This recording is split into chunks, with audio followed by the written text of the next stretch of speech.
अस्सलाम वालेकुम।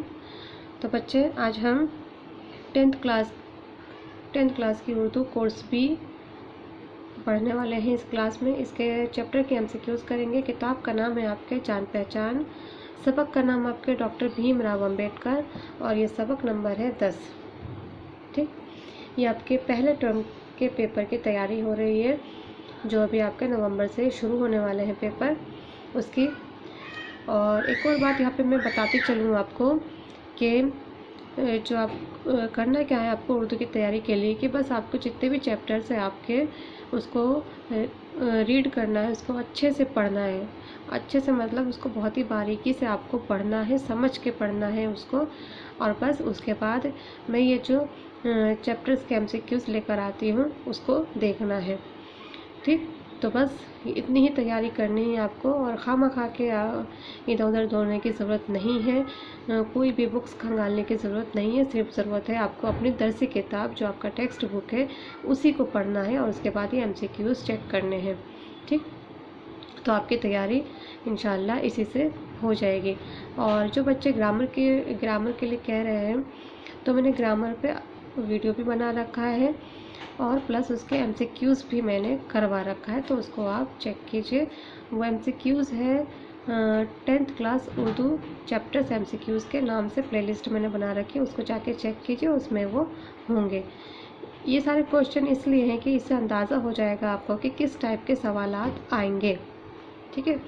और एक और बात, जो चैप्टर्स के जो लास्ट में जो बातें दी गई रहती हैं गौर करने के बाद, या फिर खाली जगह या फिर अल्फाज मतज़ाद वगैरह, उसको आप एक बार देख लीजिएगा, क्योंकि उन्हीं में से ही सवाल बनाकर देते हैं।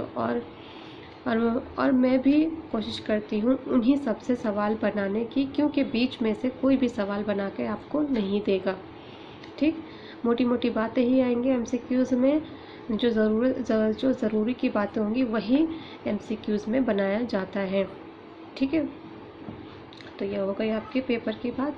अब चलिए इस सबक के सवालात देखते हैं और इसका जवाब मैं जब सवाल पढ़ दूंगी पूरा, उसके बाद इसका जवाब बताऊंगी।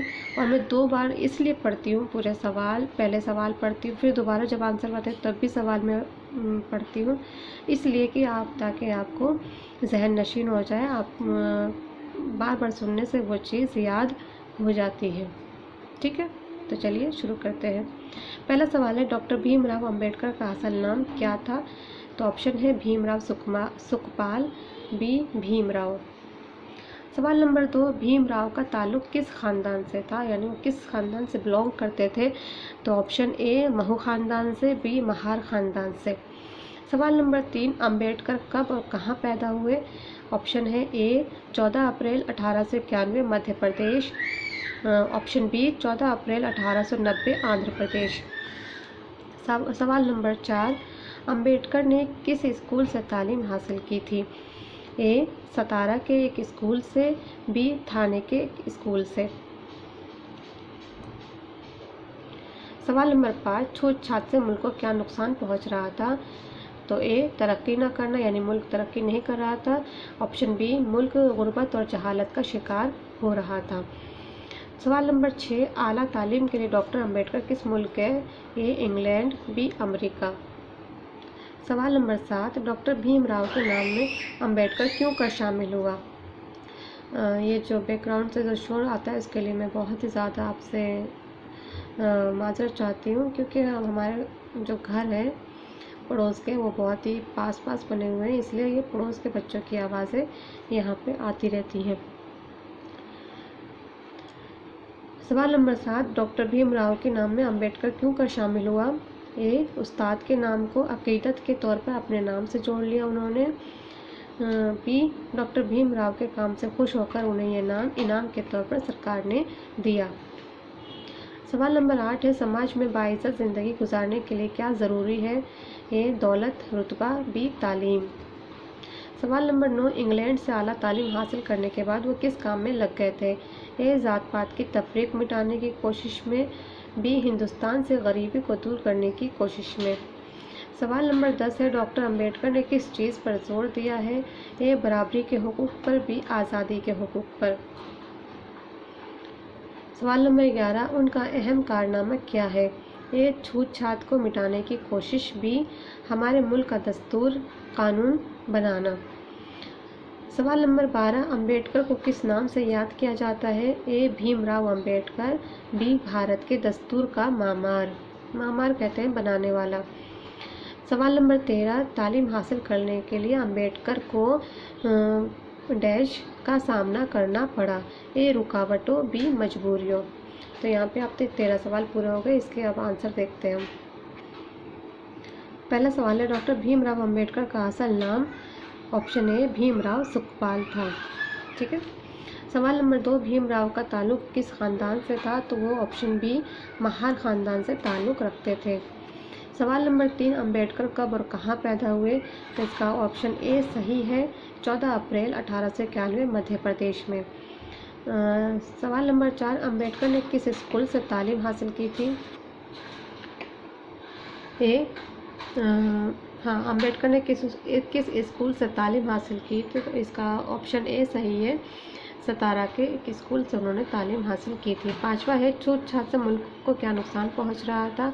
तो 5 का बी ऑप्शन सही है, मुल्क गुर्बत और जहालत का शिकार हो रहा था। सवाल नंबर 6, आला तालीम के लिए डॉक्टर अंबेडकर, इसका ऑप्शन ए सही है, इंग्लैंड गए थे। सवाल नंबर 7, डॉक्टर भीमराव के नाम में अंबेडकर क्यों शामिल हुआ था? तो इसका 7 का ए ऑप्शन सही है, उस्ताद के नाम को अकीदत के तौर पर उन्होंने अपने नाम से जोड़ लिया था, क्योंकि इनके जो उस्ताद थे वो इनको बहुत ज़्यादा पसंद करते थे, और ये जो उस्ताद थे वो ज़ात पात की तफरीक को बिल्कुल भी नहीं मानते थे, सबके साथ बराबरी का सलूक करते थे। यही चीज़ अंबेडकर को, भीमराव को बहुत ज़्यादा पसंद थी अपने उस्ताद की, इसलिए उन्होंने अपने उस्ताद का नाम अंबेडकर, ये इनके उस्ताद का नाम था, इस नाम को उन्होंने अपने नाम के साथ जोड़ लिया। सवाल नंबर 8, समाज में बाइज़्ज़त ज़िंदगी गुजारने के लिए क्या ज़रूरी है? तो 8 का बी ऑप्शन सही है, तालीम। सवाल नंबर 9, इंग्लैंड से आला तालीम हासिल करने के बाद वो किस काम में लग गए थे? तो 9 का ए ऑप्शन सही है, ज़ात पात की तफरीक मिटाने की कोशिश में। सवाल नंबर 10, डॉक्टर अंबेडकर ने किस चीज़ पर जोर दिया था? तो उन्होंने बराबरी के हुकूक पर जोर दिया था। 10 का ए ऑप्शन सही है। सवाल नंबर 11, उनका अहम कारनामा क्या है? तो उनका अहम कारनामा 11 का बी ऑप्शन सही है, हमारे मुल्क का दस्तूर बनाना है। 12 है, अंबेडकर को किस नाम से याद किया जाता है? तो अंबेडकर को भारत के दस्तूर का मामार के नाम से भी याद किया जाता है। सवाल नंबर 13, तालीम हासिल करने के लिए अंबेडकर को कई रुकावटों का सामना करना पड़ा था। मजबूरी तो उनकी कोई नहीं थी, लेकिन रुकावटें ही थी जो उनके तालीम और उनके बीच में आ रही थी, क्योंकि वो मतलब एक ऐसे ख़ानदान से बिलोंग करते थे जिनका उस टाइम पे तालीम हासिल करना जिन लोगों को मना था, क्योंकि बड़े लोग ही तालीम हासिल कर सकते थे। तो ये है अंबेडकर की कहानी और उनके सवालात। तो ये क्लास में इतना ही, मिलते हैं हम अगली क्लास में। अगला जो क्लास होगा वो आपका सबक नंबर 11 होगा। अब हमारे लास्ट चैप्टर होगा सबक नंबर 11, क्योंकि आपका जो टर्म 1 में 1 से 11 तक की लेसन आएंगे, तो ये लास्ट चैप्टर होगा। इसके बाद मैं एक बार फिर आपको एक ग्रामर का एक वीडियो और लेकर आऊँगी, ताकि आपकी और अच्छे से तैयारी हो जाए। तो बस बेफिक्र हो के आप बस अपने पढ़ने पे ध्यान दीजिए, क्योंकि जितना आप पढ़ेंगे उतनी ही आपको कामयाबी मिलेगी। तो चलिए इसी के साथ इस वीडियो को यहीं ख़त्म करते हैं। मिलते हैं अगली क्लास में, तब तक के लिए अल्लाह हाफिज़। दुआओं में याद रखें और अपना ख्याल रखें। शुक्रिया।